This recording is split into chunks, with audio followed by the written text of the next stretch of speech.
Hi everyone, welcome to Sam institute. Important current events ఏమన్నా ఒకసారి చూద్దాము. సో ఖచ్చితంగా మేము ఇప్పుడు ఏవైతే మనం కరెంట్ అఫైర్స్ చెప్తున్నామో మనము ఖచ్చితంగా ఏదైతే నవంబర్ నుంచి అండి, సో నవంబర్ నుంచి మనం డైలీ కరెంట్ అఫైర్స్ మీకు రెగ్యులర్గా అందించడం జరుగుతూ ఉంది. సో మన యూట్యూబ్ ఛానల్ ద్వారా సో ఖచ్చితంగా అవి మీకు మెయిన్స్ పాయింట్ ఆఫ్ వ్యూలో చాలా ఉపయోగపడుతూ ఉంటాయండి. సో మనం అందించే ప్రతి కరెంట్ అఫైర్ కూడా కాన్సెప్ట్ ఓరియంటెడ్గా ఉంటుంది. ఎగ్జామినర్కి ఎంతవరకు అవసరమో అంతవరకు అందించడం జరుగుతూ ఉందండి. సో దాంట్లో భాగంగా మనం చూసినట్లయితే ఈరోజు ఫస్ట్ మనకి నీతి ఆయోగ్ సిఈఓగా బీవీఆర్ సుబ్రహ్మణ్యం అనే వ్యక్తి రావడం జరిగిందండి. సో మీ అందరికీ తెలిసే ఉంటుంది నీతి ఆయోగ్. సో ఖచ్చితంగా ఈ నీతి ఆయోగ్ గురించి మనకి రాబోయే ఎగ్జామ్లో బిట్ రావడానికి పాసిబిలిటీ ఎక్కువగా ఉంటుందండి. ఎందుకంటే దానికి సంబంధించి చీఫ్ ఎగ్జిక్యూటివ్ ఆఫీసర్గా పరమేశ్వరన్ అయ్యర్ ప్లేస్లో మనకి బీవీఆర్ సుబ్రహ్మణ్యం రావడం జరిగింది. సో మనం ఈ పిక్లో చూసినట్లయితేనండి బీవీ సుబ్రహ్మణ్యం గారు. సో ఖచ్చితంగా రేపు రాబోయే ఎగ్జామ్లో మనము దీని గురించి బిట్ ఎక్స్పెక్ట్ చేయొచ్చండి. దీనికి సంబంధించిన సిఈఓ. సో దీంట్లో భాగంగా ఈ నీతి ఆయోగ్కు సంబంధించి మనం ఒకసారి బ్యాక్గ్రౌండ్ కూడా చూద్దామండి. సో మీ అందరికీ తెలిసిందే నీతి ఆయోగ్ అనేది ప్లానింగ్ కమిషన్లో ఆ ప్లేస్లో రీప్లేస్ చేయబడడం జరిగిందండి. సో మనకి 1950లో ప్లానింగ్ కమిషన్ రావడం జరిగింది. 1950లో బాగా గుర్తుంచుకోవాలి, 1950లో ప్లానింగ్ కమిషన్ రావడం జరిగిందండి. సో ఆ తర్వాత మోడీ గారు గవర్నమెంట్ వచ్చిన తర్వాత ఈ యొక్క ప్లానింగ్ కమిషన్ని రద్దు చేసి 2015 వెరీ ఇంపార్టెంట్. సో మనకి 2015 జాన్యువరి 1వ తారీఖు నుంచి నీతి ఆయోగ్గా పేరు మార్చడం జరిగిందండి. So very important, exam point of వ్యూలో గుర్తుంచుకోవాల్సింది. సో అదేవిధంగా దీని యొక్క హెడ్ క్వార్టర్ వచ్చేసి మనకి ఢిల్లీలో ఉంటుంది అనే పాయింట్ కూడా మనం గుర్తుంచుకోవాలండి. దీని యొక్క హెడ్ క్వార్టర్ అనేది మనకి ఢిల్లీలో ఉంటుంది. సో నీతి ఆయోగ్ అంటే అబ్రివేషన్ కూడా మన ఎగ్జామ్ పాయింట్ ఆఫ్ తెలుసుకొని ఉండాలి. So national institution for transforming India అనేది దీని యొక్క థీమ్ అండి. సో ఇక్కడ మనం చూస్తే national institution for transforming India అని చెప్పేసి అడగడం జరిగిందండి. సో చాలా ఎగ్జామ్లో కూడా ఇక్కడ ఇన్స్టిట్యూషన్ బదులు ఇన్స్టిట్యూట్ అని, ఇన్ఫర్మేషన్ అని చెప్పేసి అలా చాలా సందర్భాల్లో అబ్రివేషన్ అడగడం జరిగిందండి. సో మనం కొంత ఏముందులే మనకి తెలుసు కదా అనుకుంటాము, బట్ ఫ్లోలో అంటే ఓవర్ ఫ్లోలో ఫస్ట్ ఆప్షన్ ఇదే ఉంటుందండి, నేషనల్ ఇన్స్టిట్యూట్ అని ఉంటుందండి. సో నేషనల్ ఇన్స్టిట్యూషన్ ఎందుకంటే అడిగిన సందర్భాలు ఉన్నాయండి. సో లేకపోతే ఐ అంటే ఏంటి, టీ అంటే ఏంటి అని చెప్పేసి అడిగిన సందర్భాలు ఉన్నాయి, బాగా గుర్తుంచుకోవాలి. So national institution for transforming India అనేది దీని యొక్క పూర్తిగా అబ్రివేషన్ అని చెప్పేసి మనం గుర్తుంచుకోవాలి. ప్లానింగ్ కమిషన్ ప్లేస్లో 2015 జనవరి 1 నుంచి ఫోర్స్లో రావడం జరిగింది అనే పాయింట్ మనం గుర్తుంచుకోవాలి. అదేవిధంగా నీతి ఆయోగ్ చైర్మన్గా ఎవరు ఉంటారంటే పిఎం ఉంటారండి. సో నీతి ఆయోగ్ చైర్మన్గా పిఎం ఉంటారని చెప్పేసి మనం గుర్తుంచుకోవాలి. అదేవిధంగా మనకి వైస్ చైర్మన్గా ఎవరు ఉంటారు, వెరీ ఇంపార్టెంట్ అండి. సో మనకి వైస్ చైర్మన్గా ప్రజెంట్ మనము సుమన్ కే బేరీ అనే వ్యక్తి ఉండడం జరిగింది. సుమన్ కే బేరీ అనే వ్యక్తి మనకి వైస్ చైర్మన్గా ఉండడం జరిగింది. సో అతను ఎన్నో వ్యక్తి, సుమన్ కే బేరీ అంటే 3వ వ్యక్తి అండి. సో 3వ వ్యక్తి, at the same time CEO కూడా 3వ వ్యక్తే, వెరీ ఇంపార్టెంట్. సో వాళ్ళ పేరు కూడా మనం డిస్కస్ చేద్దాం. సో ఇప్పుడు మనం వైస్ చైర్మన్స్ గురించి మాట్లాడుకుందామండి. సో మనకి vice chairman first vice chairman ఎవరు అని చెప్పేసి మనం అడిగితే అరవింద్ పనగారియా అనే వ్యక్తి అండి. సో బాగా గుర్తుంచుకోవాలి, అరవింద్ పనగారియా అనే వ్యక్తి నీతి ఆయోగ్ యొక్క first vice chairman not chairman. చైర్మన్గా ఎవరు ఉంటారంటే పిఎం ఉంటారండి. సో ఎవరు పిఎం ఉంటే వాళ్ళు ఉంటారు. సో అదేవిధంగా మనకి వైస్ చైర్మన్గా ఎవరు ఉంటారంటే అరవింద్ పనగారియా అనే వ్యక్తి ఉన్నారు. సో అదేవిధంగా నెక్స్ట్ వైస్ చైర్మన్ ఎవరు వచ్చారంటే రాజీవ్ కుమార్ అండి. సో మనకి రాజీవ్ కుమార్ అనే వ్యక్తి రావడం జరిగింది. సో ప్రజెంట్ థర్డ్ వన్ ఎవరు ఉన్నారంటే సుమన్ కే బేరీ అనే వ్యక్తి ఉండడం జరిగిందండి. ప్రజెంట్ ఇతను ఉన్నాడు సుమన్ కే బేరీ. సో ఇతను 8 years వరకు ఉంటారు అని చెప్పేసి మనం ఇతను అపాయింట్మెంట్ అయినప్పుడు చదువుకున్నామండి. సో వీళ్ళ యొక్క పదవీ కాలం ఎంత అని ఎగ్జామ్లో అడిగితే ప్రైమ్ మినిస్టర్ ఆఫ్ ఇండియా యొక్క విశ్వాసం ఉన్నంత వరకు ఉంటారు అని చెప్పేసి మనం గుర్తుంచుకోలేండి. అంటే పర్టికులర్గా టైం పీరియడ్ అంటే ఏముండదు. సో గవర్నమెంట్ ఆఫ్ ఇండియా విశ్వాసం ఉన్నంత వరకు ఉంటారు అని చెప్పేసి గుర్తుంచుకోవాలి. Government of India like prime minister of India. So అదేవిధంగా ఇక్కడ మనం సుమన్ కే బేరీ అనే అతను 8 yearsగా ఎన్నికవడం జరిగిందండి. సో ఈ మధ్యలో గవర్నమెంట్ ఆఫ్ ఇండియా మార్చాలనుకుంటే మార్చవచ్చు. సో ఫిక్స్డ్ టైం అంటూ ఏముండదు. సో ఈ యొక్క వైస్ చైర్మన్లు 3 పేర్లు బాగా గుర్తుంచుకోవాలి. Rajeev Kumar. So second one వచ్చేసి రాజీవ్ కుమార్ అండి. సో థర్డ్ వన్ వచ్చేసి మనము సుమన్ కే బేరీ. ఇప్పుడు మనం సిఈఓల గురించి చూద్దామండి. చీఫ్ ఎగ్జిక్యూటివ్ ఆఫీసర్గా ఎవరున్నారు అంటే మనకి ఫస్ట్ సిఈఓగా ఎవరున్నారు అంటే మనకి సింధు శ్రీ కుల్లార్ అనే వ్యక్తి ఉన్నారండి. మనకి సింధు శ్రీ. సో మనకి ఫస్ట్ వ్యక్తి సింధు శ్రీ కుల్లార్ అనే వ్యక్తి ఉన్నారండి. సో మనకి సెకండ్గా మీ అందరికీ తెలిసిందే అమితాబ్ కాంత్ అండి. సో మనకి అమితాబ్ కాంత్ అనే వ్యక్తి ఉండడం జరిగిందండి. సో మనకి అదేవిధంగా థర్డ్ వన్ చూసినట్లయితే మనము అమితాబ్ కాంత్ అని చెప్పేసి చెప్పుకోవాలండి. సో అదేవిధంగా మనము పరమేశ్వరన్ అయ్యర్ అనే వ్యక్తి ఉండడం జరిగింది. సో ఇప్పుడు వచ్చిన అతను 4వ వ్యక్తి అండి. సో అంతమంది 3 ఉన్నారు, వీళ్ళు ఇప్పుడు వచ్చిన వ్యక్తి 4వ వ్యక్తి అని చెప్పేసి మనం గుర్తుంచుకోవాలి. సో అతని ప్లేస్లోకే, ఈ పరమేశ్వరన్ అయ్యర్ ప్లేస్లోకే ఇప్పుడు వచ్చినటువంటి బీవీఆర్ సుబ్రహ్మణ్యం అనే వ్యక్తి వచ్చాడు అని చెప్పేసి మనం గుర్తుంచుకోవాలి. సో ఎగ్జామ్ పాయింట్ ఆఫ్ వ్యూలో బీవీఆర్ అంటే కూడా ఎగ్జామ్లో అడగొచ్చు, కొంచెం ఇబ్బంది పెట్టాలంటే ఏదైతే మనకి భమిడిపాటి వెంకటరామ సుబ్రహ్మణ్యం అని చెప్పేసి మనం పూర్తిగా గుర్తుంచుకోవాలండి.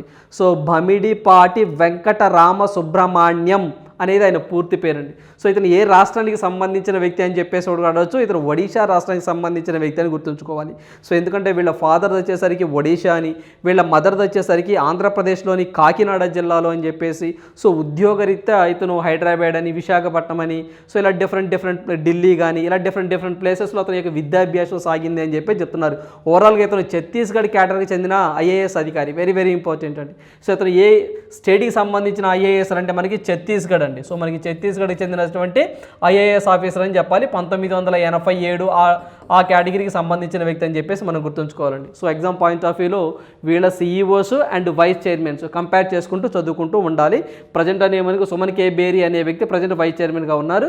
ప్రజెంట్ కొత్తగా సీఈఓగా ఉన్నటువంటి అయితే పరమేశ్వర్ అయ్యర్ ప్లేస్లో మనకి బీవీఆర్ సుబ్రహ్మణ్యం రావడం జరిగింది. ఇతను ఒడిషా రాష్ట్రానికి సంబంధించిన వ్యక్తి, వెరీ ఇంపార్టెంట్. అదేవిధంగా మనకి నీతి ఆయోగ్ అనేది ఏ బాడీ అంటే కాన్స్టిట్యూషనల్ బాడీయా, అడ్వైజరీ బాడీయా, స్టాట్యుటరీ బాడీ అని ఎగ్జామ్లో అడిగిన సందర్భాలు చాలా ఉన్నాయండి. సో మనకి నీతి Aayog it is a advisory body, very important అండి. ఇది ఒక అడ్వైజరీ బాడీ అని మాత్రమే గుర్తుంచుకోవాలి. సో మనకి అడ్వైజరీ సలహాలు మాత్రమే ఇస్తుంది. సో ఆ సలహాలని కేంద్ర ప్రభుత్వం పట్టించుకోవచ్చు, జస్ట్ అడ్వైజరీయే. సో స్టాట్యుటరీకి కానివ్వండి, కాన్స్టిట్యూషన్ కానీ పవర్స్ ఎక్కువగా ఉంటాయి అనే పాయింట్ మనం గుర్తుంచుకోవాలి. అదేవిధంగా ఈ యొక్క నీతి ఆయోగ్లో కౌన్సిల్లో ఎవరు మెంబర్స్గా ఉంటారు అంటే, ఈ యొక్క నీతి ఆయోగ్ కౌన్సిల్లో మెంబర్స్గా ఎవరు ఉంటారంటే ఆయా రాష్ట్రాల సీఎంలు ఉంటారు, అదేవిధంగా ఢిల్లీ పుదుచ్చేరి సీఎంలు ఉంటారు, అదేవిధంగా లెఫ్టినెంట్ గవర్నర్లు అండి. సో అండమాన్ నికోబార్ కానివ్వండి, ఇలాంటి ఏది యూటీస్ ఉంటాయో వాటి యొక్క లెఫ్టినెంట్ గవర్నర్ నీతి ఆయోగ్లో మెంబర్స్గా ఉంటారనే పాయింట్ మనం గుర్తుంచుకోవాలి, వెరీ ఇంపార్టెంట్. సో దీనికి సంబంధించిందండి నీతి ఆయోగ్ సంబంధించినటువంటి ఓవరాల్గా డేటా మనం ఎంతుంటే రేపు నీతి ఆయోగ్ గురించి సరి కాని అంశం ఏది, సరి అయిన అంశం ఏది అన్నప్పుడు మనం ఖచ్చితంగా ఆన్సర్ చేయడానికి పాసిబిలిటీ ఎక్కువగా ఉంటుందండి. సో బాగా గుర్తుంచుకోవాలి. So BVR Subrahmanyam very important. ఎవరి ప్లేస్లో అంటే మనకి పరమేశ్వరన్ అయ్యర్. సో ఈ పరమేశ్వరన్ అయ్యర్ ఎక్కడికి వెళ్ళాడు అంటే మనకి వరల్డ్ బ్యాంక్ కానీ ఇండియా తరపు నుంచి వరల్డ్ బ్యాంక్ ఎగ్జిక్యూటివ్ డైరెక్టర్గా వెళ్ళాడు, వెరీ ఇంపార్టెంట్. సో ఇక పరమేశ్వర్ అయ్యర్ అనే వ్యక్తి వరల్డ్ బ్యాంక్కి ఎగ్జిక్యూటివ్ ఈడీగా వెళ్ళారు మన భారతదేశం తరపున అనే పాయింట్ గుర్తుంచుకోండి, it is enough. So next one చూద్దాము. సో నెక్స్ట్ వన్ చూసినట్లయితే E20 పర్యావరణ పరిరక్షణలో మేటి అని చెప్పేసి రావడం జరిగిందండి. సో దీని అబ్రివేషన్ కూడా ఎగ్జామ్లో రానున్న ఎగ్జామ్లో అడగొచ్చు. ఈ అంటే ఇథనాల్ 20 అని చెప్పేసి అనుకోవాలండి. So ethanol 20. సో పర్యావరణ పరిరక్షణలో మేటి, భూతాపాన్ని తగ్గించే దిశగా అడుగులు, ఇథనాల్ మిశ్రమం ద్వారా భారత్లో 41,500 కోట్ల విలువైన విదేశీ మారక నిల్వలు, 27 లక్షల టన్నుల గ్రీన్ హౌస్ ఉద్గారాలు తగ్గాయి, రైతులకు 40,600 కోట్ల మేర ఆదాయం. ఈ పాయింట్లన్నీ వెరీ ఇంపార్టెంట్ అండి. సో ఇవి ఖచ్చితంగా మనం గుర్తుంచుకోవాల్సిన అంశాలండి. సో మోడీ గారు ఏదైతే మనకి ఇథనాల్ పవర్ ప్లాంట్స్ లాంచ్ చేస్తూ మనకి దీనికి సంబంధించి స్టేట్మెంట్ ఇవ్వడం జరిగిందండి. సో ఇప్పటి వరకు 40,600 కోట్ల మేర ఆదాయం అని చెప్పేసి 27 లక్షల టన్నుల గ్రీన్ హౌస్ ఉద్గారాలు తగ్గాయని చెప్పేసి చెప్తా ఉన్నారండి. అదేవిధంగా మనకి 41,500 కోట్ల విలువైన విదేశీ మారక నిల్వలు కూడా మనము వీటి ద్వారా సాధించాము అని చెప్పి చెప్తున్నారు. సో గవర్నమెంట్ ఆఫ్ ఇండియా మీ అందరికీ తెలిసిందేనండి, ఇప్పుడు ప్రజెంట్ మన పెట్రోల్ ఏదైతే ఉంటుందో దాంట్లో 10% ఇథనాల్ బ్లెండ్ చేసే మనకి పెట్రోల్ వస్తుందండి. సో ఏదైతే మనకి పెట్రోల్లో ఇథనాల్ కలపటం వల్ల ఈ యొక్క పొల్యూషన్ అనేవి చాలా మైన్యూట్గా ఉంటుంది అంటే ఇథనాల్ కలిపిన పెట్రోల్కి ఇథనాల్ కలపని పెట్రోల్కి ఈ యొక్క ఏవైతే మనకి కార్బన్ ఉద్గారాలు అనేవి అంటే ఈ యొక్క పొల్యూషన్ అనేది చాలా తక్కువగా ఉంటుంది ఇవి కలపటం వల్ల అని చెప్పేసి గవర్నమెంట్ ఆఫ్ ఇండియా చెప్తా ఉందండి. సో పెట్రోల్లో ఇథనాల్ కలపడం వల్ల గవర్నమెంట్ ఆఫ్ ఇండియా 2 ప్రయోజనాలు చెప్తుంది. ఫస్ట్ వన్ వచ్చేసరికి ఈ పొల్యూషన్ అనేది చాలా తక్కువగా ఉంటుంది, చాలా మైన్యూట్గా ఉంటుంది. ఈ యొక్క కార్బన్ డైఆక్సైడ్ ఈ యొక్క వాహనాల నుంచి వెలువడేటువంటి CO2 కానీ ఇవన్నీ తక్కువగా ఉంటాయని చెప్పి చెప్తుంది. రెండు వచ్చేసరికి విదేశీ మారక నిల్వలు కూడా మన దగ్గర పుష్టిగా ఉంటాయని చెప్తున్నారండి. అంటే మనం ఎక్కువగా పెట్రోల్ అనేది దిగుమతి చేసుకుంటున్నాం కాబట్టి ఈ యొక్క ఈ పెట్రోల్లో ఇథనాల్ కలపటం వల్ల సో ఈ యొక్క ఇంపోర్ట్స్ ఏవైతే ఉంటాయో అవి తగ్గిపోతాయి, దానివల్ల విదేశీ మారకం కూడా మనకి ఎక్కువగా మిగులుతుంది అని చెప్పేసి గవర్నమెంట్ ఆఫ్ ఇండియా 2 బలమైన కారణాలు చూపిస్తూ ఉంది. ఉంది. సో దాంట్లో భాగంగా ప్రజెంట్ 10% ఇథనాల్ కలుపుతూ ఉంది. సో దాన్ని 20%గా చెయ్యాలి అని చెప్పేసి గవర్నమెంట్ ఆఫ్ ఇండియా ప్రజెంట్ 2030ని టార్గెట్గా పెట్టుకుందండి. ఫస్ట్లో 2030ని టార్గెట్గా పెట్టుకొని సో మనకి ఇథనాల్ అనేది 20% కలపాలి అని చెప్పేసి టార్గెట్గా పెట్టుకుందండి. సో ఆ తర్వాత రివైజ్డ్ చేసి గవర్నమెంట్ ఆఫ్ ఇండియా ఏవైతే ఈ పెట్రోల్కి సంబంధించి ప్లాంట్స్ అనేవి భారతదేశంలో ఇప్పుడు విస్తారంగా పెట్టడం జరుగుతూ ఉందండి. సో అని దృష్టిలో పెట్టుకొని 2025 నాటికే 20% మిక్స్ చేస్తాము పెట్రోల్లో అని చెప్పి చెప్తున్నారు. సో దాంట్లో భాగంగానే మనకు మోడీ గారు ఫస్ట్ 2G ఇథనాల్ ప్లాంట్ను హర్యానాలో పెట్టడం జరిగిందండి. సో ఈ బిట్ కూడా మనకి లాస్ట్ టైం అడగడం జరిగింది, బాగా గుర్తుంచుకోవాలి. కానిస్టేబుల్కి సంబంధించి కూడా ఫస్ట్ 2G ఇథనాల్ ప్లాంట్ ఏ రాష్ట్రం అంటే హర్యానా అని చెప్పేసి గుర్తుంచుకోవాలి. ఇట్లా డిఫరెంట్ రాష్ట్రాలలో యొక్క ఇథనాల్ ప్లాంట్స్ అనేవి పెట్టడం జరుగుతుంది. సో మనం ఆంధ్రప్రదేశ్లో కూడా రాజమండ్రి దగ్గర అస్సాగో యొక్క కంపెనీ వాళ్ళు ఇథనాల్ ప్లాంట్ పెట్టడం జరిగింది, నెల్లూరులో పెట్టడం జరిగింది. ఇట్లా డిఫరెంట్ స్టేట్స్లో ఈ మధ్యకాలంలో ఇథనాల్ ప్లాంట్స్ అనేవి ఎక్కువగా పెడతా ఉన్నారు. ఇథనాల్ ఎక్కువగా ఏదైతే మొక్కజొన్న కానివ్వండి, అదేవిధంగా దీనికి సంబంధించి మనకి బియ్యం నుంచి కానివ్వండి, సో మనకి చెరుకు పిప్ప నుంచి కానివ్వండి, సో నువ్వులు పొద్దుపురుగు నువ్వులు కానివ్వండి, అలాంటి గింజలు ఉంటాయి చూసారా వాటి నుంచి కానివ్వండి, సో ఇలాంటి వాటి వల్ల నూకల నుంచి కానివ్వండి ఇథనాల్ తయారు చేస్తున్నారు అని చెప్పి చెప్తున్నారు. ఇంకా రేపు ఫ్యూచర్లో అడ్వాన్స్డ్గా ఏవైతే మనకి బయోమాస్ నుంచి అంటే మనకి వ్యర్థ పదార్థాల నుంచి కూడా ఇథనాల్ తీస్తున్నాము, అదేవిధంగా కందలు అంటే చెక్క వేస్ట్ నుంచి కూడా ఇథనాల్ తీస్తాము అని చెప్పేసి మనకు ఒక స్టేట్మెంట్ ఇవ్వడం జరిగిందండి. సో డిఫరెంట్ టైప్ నుంచి తీస్తూ ఉంటారు. సో ఇవి అనేవి ఇక్కడ ప్రొడక్షన్ బాగా పెరుగుతూ ఉంది ఇథనాల్కి సంబంధించి. సో అందువల్ల ఈ యొక్క టార్గెట్ అనేది 2025కి పెట్టుకున్నాం అన్నారండి. ఈ పాయింట్ వెరీ ఇంపార్టెంట్ అండి. సో ఏదైతే మనకి కేంద్ర ప్రభుత్వం పెట్రోల్లో 20% ఇథనాల్ని బ్లెండ్ చేయడానికి ఏ ఇయర్ని టార్గెట్గా పెట్టుకుంది అని చెప్పేసి అడుగుతాడండి. 2025 అన్నీ గుర్తుంచుకోవాలి. సో దీంతో భాగంగా మోడీ గారు రీసెంట్గా స్టేట్మెంట్ ఇవ్వడం ఏంటంటే ఈ యొక్క 20% ఇథనాల్ని ఏదైతే సెలెక్టెడ్ పెట్రోల్ బంకులు అంటే దేశం మొత్తమైన 11 రాష్ట్రాలలో సెలెక్ట్ చేయబడినటువంటి పెట్రోల్ బంకుల్లో అంటే సెలెక్ట్ చేసిన పెట్రోల్ బంకుల్లో ప్రజెంట్ పైలట్ బేసెస్గా మేము తీసుకొస్తున్నాము అని చెప్పి చెప్తున్నారండి. అంటే ఈ యొక్క 11 రాష్ట్రాలలో సెలెక్ట్ చేసిన పెట్రోల్ బంకుల్లో 20% ఇథనాల్ కలుపుతున్నారు. సో అది వర్కౌట్ అయిందనుకోండి, సో ఆ తర్వాత మేము మెల్లమెల్లగా దేశం మొత్తం విస్తరిస్తాము అని చెప్పేసి మోడీ గారు చెప్పడం జరిగింది. బాగా గుర్తుంచుకోవాలి. మొదటి దశలో మొత్తం ఎన్ని రాష్ట్రాలు అంటే 11 రాష్ట్రాలు. ప్రజెంట్ ఇథనాల్ ఎంత కలుపుతున్నారంటే 10% కలుపుతున్నారు. సో దీనివల్ల ఈ కార్బన్ డైఆక్సైడ్ యొక్క గ్రీన్ హౌస్ ఉద్గారాలు ఎంత తగ్గినాయండి అంటే 27 లక్షల టన్నులు తగ్గినాయండి. సో ఎప్పటి వరకు అంటే ఇది 2023 జనవరి. సో 2023 జనవరి నాటికి మనకి 27 లక్షల టన్నుల గ్రీన్ హౌస్ ఉద్గారాలు తగ్గాయని చెప్పి చెప్తా ఉన్నారు. Very important. సో దీన్నే మనం ఇథైల్ ఆల్కహాల్ అని కూడా అంటామండి. ఈ యొక్క ఇథనాల్ని మనం ఇథైల్ ఆల్కహాల్ అని కూడా అంటాం, గుర్తుంచుకోవాలి. ఈ యొక్క ఇథైల్లో 35% ఆక్సిజన్ ఉండటం వల్ల ఏదైతే మనకి పెట్రోల్ డీజిల్ కన్నా ఎక్కువగా దీనికి మండే స్వభావం ఉంటుంది అని చెప్పేసి కూడా మనం గుర్తుంచుకోవాలి. At the same first time అసలు యొక్క పెట్రోల్లో ఇథనాల్ కలిపే యొక్క కాన్సెప్ట్ని ఏ దేశం తీసుకొచ్చిందంటే బ్రెజిల్. Very important. మనం జిఎస్టీని ఫస్ట్ ఏ కంట్రీ అంటే ఫ్రాన్స్ అని ఎలా గుర్తుంచుకున్నామో ఈ యొక్క ఏదైతే దీనికి సంబంధించి ఇథనాల్ అనగానే నీకు బ్రెజిల్ అని చెప్పేసి మనం గుర్తుంచుకోవాలి. బ్రెజిల్ అంటే సో మనకి Brazil very important. Brazil country అనేది మనకి ఎక్కువగా తెస్తుంది. 1970 ఆ సంవత్సరంలోనే ఈ యొక్క ఇథనాల్ కాన్సెప్ట్ని తీసుకొచ్చింది, గుర్తుంచుకోవాలండి. సో ఇది కూడా మన కాన్సెప్ట్ ఓరియంటెడ్గా గుర్తుంచుకోవాల్సిన అంశాలు. Very important. సో అదేవిధంగా ఈ రైతులకు సంబంధించి ఇలా కోట్ల మేరకు ఆదాయం, ఫర్ ఎగ్జాంపుల్ ఇప్పుడు రైతులకు సంబంధించి ఏవైనా మొక్కజొన్న కానివ్వండి ఇలాంటివి ఏమైనా దానికి సంబంధించి వేస్టేజ్ ఉంటే ఆ వేస్ట్ని కూడా గవర్నమెంటే కొని ఆ దగ్గరలో ఉన్న ఇథనాల్ పవర్ ప్లాంట్కి తరలిస్తుందండి. సో దాని ద్వారా రైతులు ఆదాయాన్ని పొందుతున్నారు.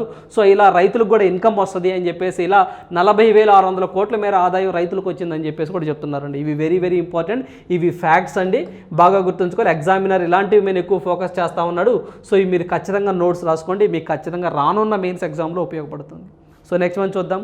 సో నెక్స్ట్ వన్ చూసినట్లయితే దివ్య కళా మేళా 2023. సో దివ్య కళా మేళా 2023 అని చెప్పేసి ఒక పండుగ, ఒక ఫెస్టివల్ వార్తల్లో రావడం జరిగిందండి. సో ఈ యొక్క వేడుక అనేది ముంబైలో జరగడం జరుగుతుంది. ఎవరైతే వికలాంగులు దివ్యాంగులు ఉంటారో వీళ్ళల్లో బిజినెస్ ఎంటర్ప్రెన్యూర్ అంటే వీళ్ళల్లో కూడా బిజినెస్ చేసేవాళ్ళు ఉంటారు, వాళ్ళని ప్రోత్సహించే ఉద్దేశంతో ఈ యొక్క దివ్య కళా మేళా 2023 అని చెప్పేసి ఒక ఫెయిర్ పెట్టడం జరిగిందండి. సో మనకి ఏదైతే మనకి ముంబైలో ఉన్నటువంటి దీన్ని నిర్వహించడం జరిగింది. సో దీనికి సంబంధించి దగ్గరగా 22 రాష్ట్రాలు కేంద్రపాలిత ప్రాంతాల్లో ఉన్నటువంటి దివ్యాంగస్ అంటే ఎవరైతే బిజినెస్ చేస్తూ ఉంటారో వాళ్ళని ప్రోత్సహించడం ద్వారా దగ్గరగా 200 మంది దివ్యాంగులు ఈ యొక్క ఫెయిర్లో పాల్గొనడం జరిగింది. సో వాళ్ళు తయారు చేసినటువంటి వస్తువులు కానివ్వండి, సో వాళ్ళు తయారు చేసినటువంటి ఏవైతే దీనికి సంబంధించి బొమ్మలు కానివ్వండి, అదేవిధంగా చేతి వృత్తులు కానివ్వండి, చేతి వృత్తికి సంబంధించినటువంటి థింగ్స్ కానివ్వండి. సో అదేవిధంగా ఇలాంటి డిఫరెంట్ వాళ్ళకి సంబంధించిన కళాత్మకమైన బొమ్మలన్నీ అక్కడ ఉంటాయి.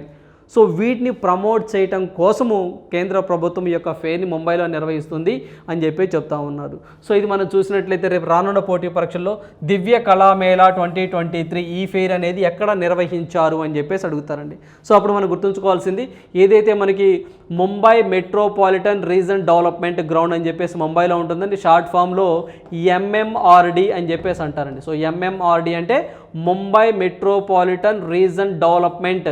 సో దీనికి సంబంధించి ఒక గ్రౌండ్ ఉందండి, ఆ గ్రౌండ్లో నిర్వహిస్తూ ఉన్నారు. దగ్గరగా 22 రాష్ట్రాల నుంచి 200 మంది పైగా ఈ యొక్క దివ్యాంగులు వచ్చి వాళ్ళ యొక్క ఉత్పత్తులు అండి. సో మనం లాస్ట్ టైం కరెంట్ అఫైర్స్లో కూడా ట్రైఫెడ్ అండి, ట్రైబల్కి సంబంధించి కూడా మనకు ఆ వెల్ఫేర్ అనేది ఒక ట్రైబల్కి సంబంధించి ఆది మహోత్సవం అని చెప్పేసి మనకి ఢిల్లీలో మోడీ గారు ప్రారంభించారని చెప్పాము. అవి గిరిజనకు సంబంధించిన ఉత్పత్తులు. సో వాళ్ళని ప్రోత్సహించడం కోసం.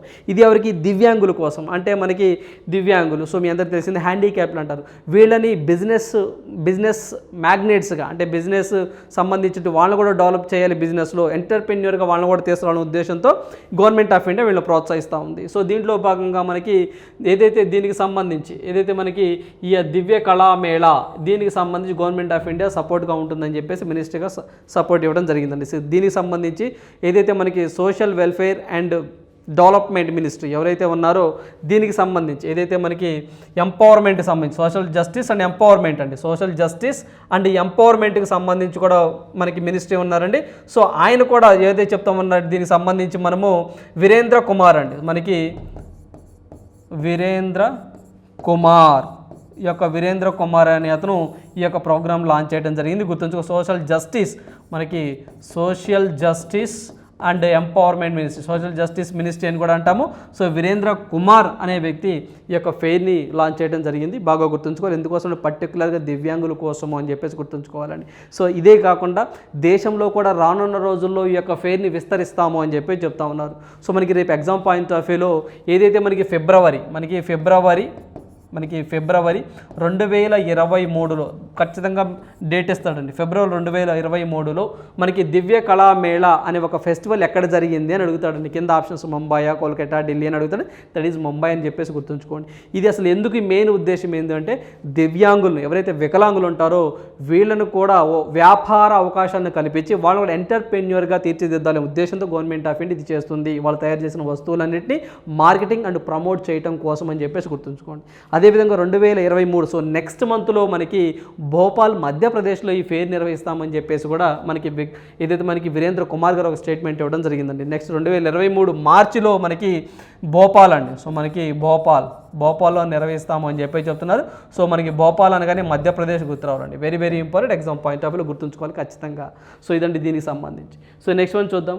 సో నెక్స్ట్ వన్ చూసినట్లయితే యూనిసెఫ్. సో మీ అందరికీ ఐడియా ఉంటుందండి యూనిసెఫ్ అనేది. సో యొక్క యూనిసెఫ్కి ఏదైతే మనకి బ్రాండ్ అంబాసిడర్గా, మనకి గుడ్విల్ అంబాసిడర్గా ఒక వ్యక్తి రావడం జరిగిందండి. సో ఇది కూడా మనం ఎలాంటివి కూడా ఖచ్చితంగా ఎగ్జామ్ పాయింట్ ఎక్స్పెక్ట్ చేయొచ్చండి. సో దీనికి సంబంధించి మనం చూసినట్లయితే ఈ యొక్క యూనిసెఫ్కి సంబంధించి ఒక బ్రాండ్ అంబాసిడర్. సో ఇక్కడ మీరు ఫోటోలో చూస్తున్న వ్యక్తి ఉండొచ్చు. సో ఇతనే ఒక బ్రాండ్ అంబాసిడర్. సో ఇతని పేరేంటని ఎగ్జామ్లో అడగొచ్చు. సో మనం బాగా గుర్తుంచుకోవాల్సిన అంశం అండి. సో దీనికి సంబంధించి మనం చూసినట్లయితే సో మనకి ఇతని పేరు వచ్చేసరికి ఆయుష్మాన్ ఖురానా అనే వ్యక్తి రావడం జరిగింది. బాగా గుర్తుంచుకోవాలండి, ఆయుష్మాన్ ఖురానా అనే వ్యక్తి రావడం జరిగింది. సో ఇతను వచ్చేసరికి నేషనల్ బ్రాండ్ అంబాసిడర్ అండి, అంటే ఇండియాకండి. సో ఇక్కడ మనకి 3 కేటగిరీస్లో ఉంటాయి. ఒకటి వచ్చేసరికి గ్లోబల్, రెండు వచ్చేసరికి రీజనల్, సో ఇంకోటి వచ్చేసరికి నేషనల్. సో ఈ కేటగిరీస్లో మనకి బ్రాండ్ అంబాసిడర్గా యూనిసెఫ్ వాళ్ళు నియమిస్తూ ఉంటారు. ఇన్ జనరల్గా ఎక్కువగా ఏదైతే ఒక సంస్థకి ఎక్కువగా బ్రాండ్ అంబాసిడర్లో ఉన్న సంస్థ ఏదైనా ఉందంటే యూనిసెఫేనండి. ఎక్కువ మంది బ్రాండ్ అంబాసిడర్ ఉన్న సంస్థ ఏదైనా ఉందంటే దట్ ఈజ్ యూనిసెఫ్. సో గ్లోబల్గా, రీజనల్గా, నేషనల్గా. సో ఇతను నేషనల్ కేటగిరీలో మన ఇండియాకి రిప్రజెంటేటివ్గా మనకి ఆయుష్మాన్ ఖురానా వ్యక్తి రావడం జరిగింది. బాగా గుర్తుంచుకోవాలండి. అసలు ఈ యొక్క యూనిసెఫ్ అంటే ఏంటి ఒకసారి చూద్దామండి. సో ఈ యొక్క యూనిసెఫ్ అంటే మనము యునైటెడ్ అబ్రివేషన్ కూడా వెరీ ఇంపార్టెంట్. సో చాలా ఎగ్జామ్లో అడిగి ఉన్నారు. ఐ అంటే ఏంటి, సి అంటే ఏంటి, ఎఫ్ అంటే ఏంటి, ఈ అంటే ఏంటి అని చెప్పేసి అడిగిన సందర్భాలు చాలా ఉన్నాయండి. So United Nation International Children's Emergency Fund, very important. So United Nation International Children's Emergency Fund very very important. ఎందుకంటే ఫండ్ ఎఫ్ అంటే ఏంటి, ఈ అంటే ఏంటి, సో ఇలాంటి అడిగిన సందర్భాలు ఉన్నాయండి. అందువల్ల ఎమర్జెన్సీ, సో కొన్ని ఎగ్జాంపుల్ ఎమర్జింగ్ అని, ఎమర్జ్డ్ అని అట్లా అడిగిన సందర్భాలు ఉన్నాయి. సో బాగా ఇంకోసారి చెప్తున్నాను, United Nations International Children's Emergency Fund అని చెప్పేసి అంటాము. ఇది వచ్చేసరికి మొత్తం దీంట్లో 192 కంట్రీస్ ఉంటాయండి ఈ యొక్క యూనిసెఫ్లో. ఇన్ జనరల్ కూడా యునైటెడ్ నేషన్ చిల్డ్రన్స్ ఫండ్ అని కూడా పిలుస్తారండి. అఫీషియల్గా కూడా మీకు కొన్ని సందర్భాలలో ఈ యొక్క ఇంటర్నేషనల్ ఎమర్జెన్సీ అనే వర్డ్స్ కనపడవండి. So United nation children's fund అని చెప్పేసి కూడా అంటారు. సో అదైనా ఇదైనా రెండు ఒకటే. సో అంతకుముందు మనకి పూర్తిగా పిలిచేవాళ్ళు ఇప్పుడు అఫీషియల్గా యునైటెడ్ నేషన్ చిల్డ్రన్స్ ఫండ్ అని చెప్పేసి పిలుస్తున్నారు, అంతే తేడా. సో మొత్తం ఇది 1946లో దీన్ని ఎస్టాబ్లిష్ చేయడం జరిగిందండి. ఇది యుఎన్ఓ వింగ్ అని చెప్పేసి గుర్తుంచుకోవాలి. యునైటెడ్ నేషన్ ఆర్గనైజేషన్ యొక్క ఏజెన్సీ అండి. సో ఏజెన్సీ వింగ్ కాదు, ఇది ఒక ఏజెన్సీగా పనిచేస్తుంది అని చెప్పేసి మనం గుర్తుంచుకోవాలి. మొత్తం 192 కంట్రీస్ ఉంటాయి అని పైన గుర్తుంచుకోవాలి. దీని యొక్క హెడ్ క్వార్టర్ ఎక్కడ అంటే New York, very very important. So దీని యొక్క హెడ్ క్వార్టర్ ఎక్కడ అంటే మనము న్యూయార్క్ అని చెప్పేసి మనం గుర్తుంచుకోవాలండి. So New York, so America, USA అని చెప్పేసి మనం గుర్తుంచుకోవాలి. Very very important. దీని యొక్క ఎగ్జిక్యూటివ్ డైరెక్టర్ అండి. సో ఎగ్జిక్యూటివ్ డైరెక్టర్ అంటే హెడ్ అండి, బాగా గుర్తుంచుకోవాలి. కొన్ని ఆర్గనైజేషన్స్కి పేర్లు మారిపోతూ ఉంటాయండి, బాగా మీరు కన్ఫ్యూజ్ అవ్వద్దు. సో వరల్డ్ బ్యాంక్కి అయితే ప్రెసిడెంట్ ఉంటారు, బాగా గుర్తుంచుకోవాలి. వరల్డ్ బ్యాంక్కి అయితే ప్రెసిడెంట్గా ఉంటారు, నాటోకి అయితే సెక్రటరీ జనరల్ ఉంటారు. సో బాగా గుర్తుంచుకోవాలి. అదేవిధంగా దీనికి సంబంధించి ఎగ్జిక్యూటివ్ డైరెక్టర్ ఉంటారు, ఈడీ ఉంటారండి, ఈడీ ఎగ్జిక్యూటివ్ డైరెక్టర్ ఉంటారు, బాగా గుర్తుంచుకోవాలి. అదే మనకి WHO హెడ్గా ఉంటారు, డైరెక్టర్ జనరల్ అంటారు వాళ్ళని, బాగా గుర్తుంచుకోవాలి. కొన్నిటికి ప్రెసిడెంట్లు అంటారు, కొన్నిటికి ఎగ్జిక్యూటివ్ డైరెక్టర్లు అంటారు, ఆ వేరియేషన్ కూడా గుర్తుంచుకోవాలి. సో ఇక్కడ మనం చూసినట్లయితే కాథరిన్ రసెల్ అనే వ్యక్తి దీనికి ఈడీగా ఉన్నారు, బాగా గుర్తుంచుకోవాలి.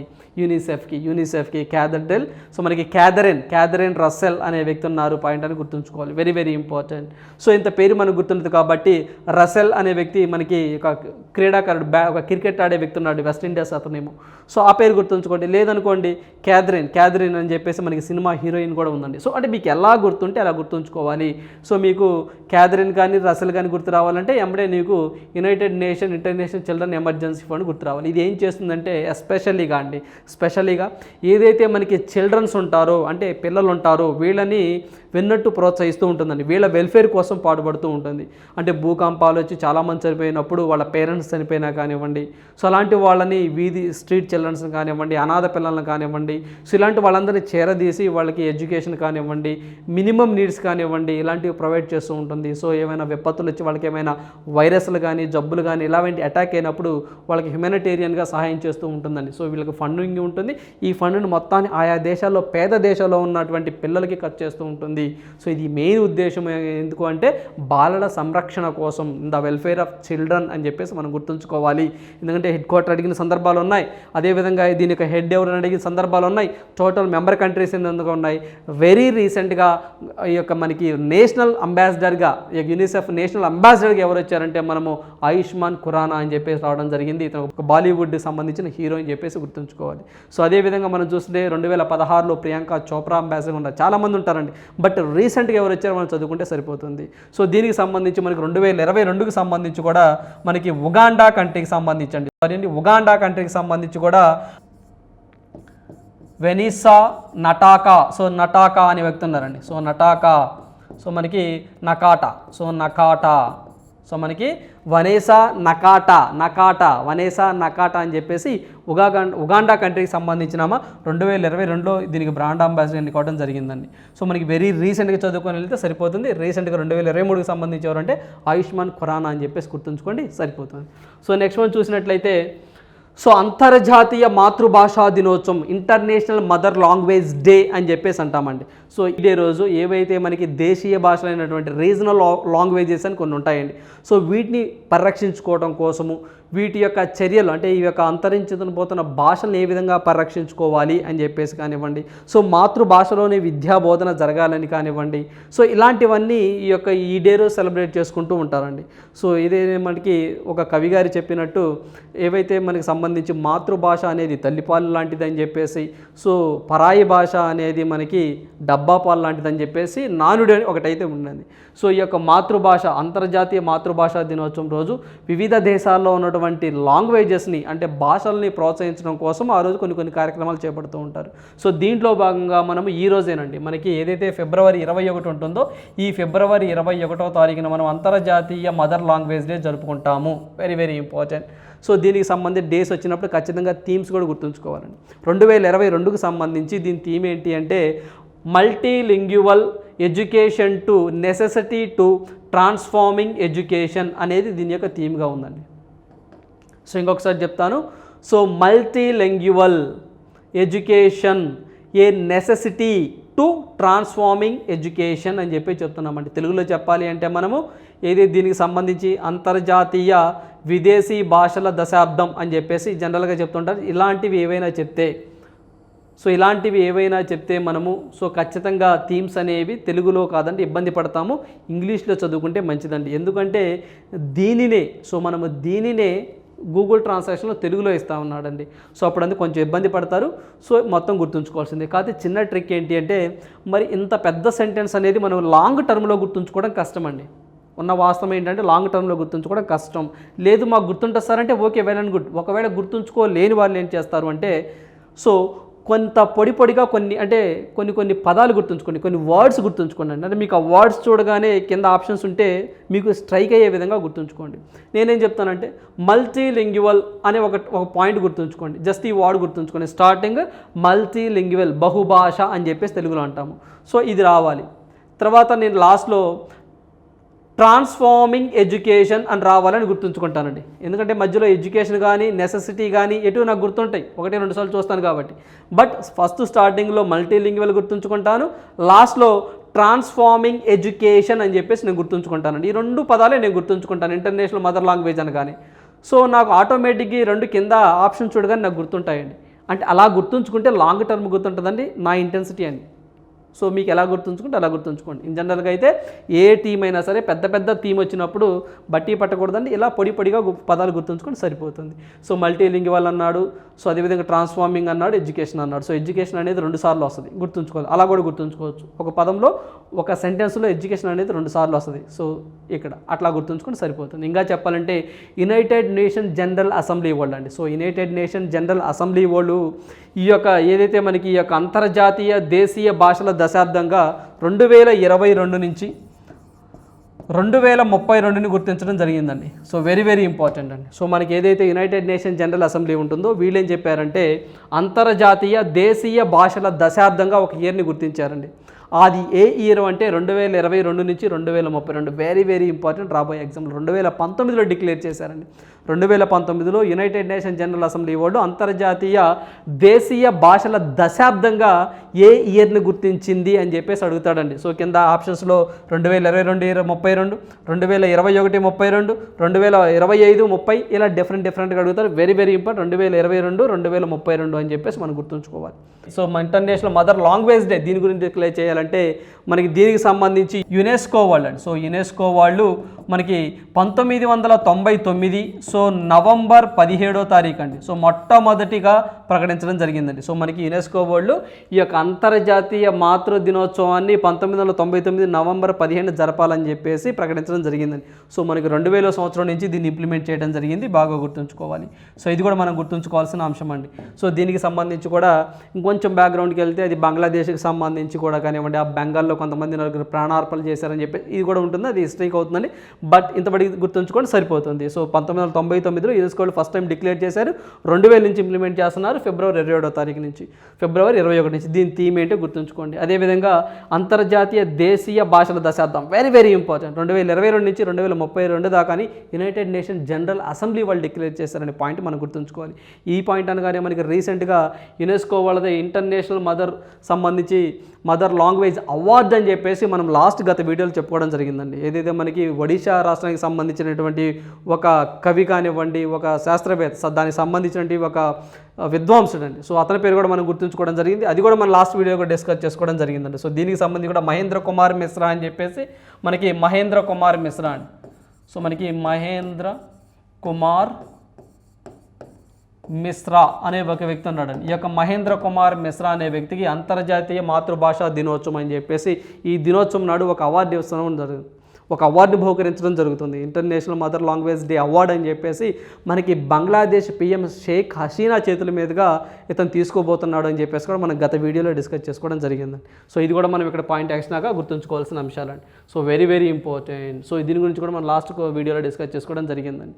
సో ఇవన్నీ పాయింట్లు మన దగ్గర ఇలా కాన్సెప్ట్ ఉంటే మన ఎగ్జామినర్ ఎలా అడిగినా మనం ఆన్సర్ చేయడానికి పాసిబిలిటీ ఎక్కువగా ఉంటుందండి. సో ఇవ్వండి ఏవైతే దీనికి సంబంధించి ఈరోజు ఇంపార్టెంట్ కరెంట్ ఈవెంట్స్ అండి. సో మనము ఏదైతే ఉన్న వాటిలోనే కాన్సెప్ట్ ఓరియంటెడ్గా చెప్పడం జరుగుతుంది. సో ఇక్కడ మనం లాస్ట్లో కూడా చూసినట్లయితే మీరు ఒకసారి చిన్న అబ్జర్వేషన్ చేయండి. మనకి లాస్ట్ టైం ఎస్ఐ ప్రిలిమినరీ ఎగ్జామ్లో కూడా మనకి అక్టోబర్ దాకే కరెంట్ అఫైర్స్ అడగడం జరిగిందండి. సో మీరు ఒకసారి చెక్ చేసుకోండి, అక్టోబర్ దాకే. ఎందుకంటే నవంబర్ కానివ్వండి, సో అదేవిధంగా డిసెంబర్ కానివ్వండి, సో ఈ 2 months అనేది ఎగ్జామినర్ టచ్ చేయలేదండి.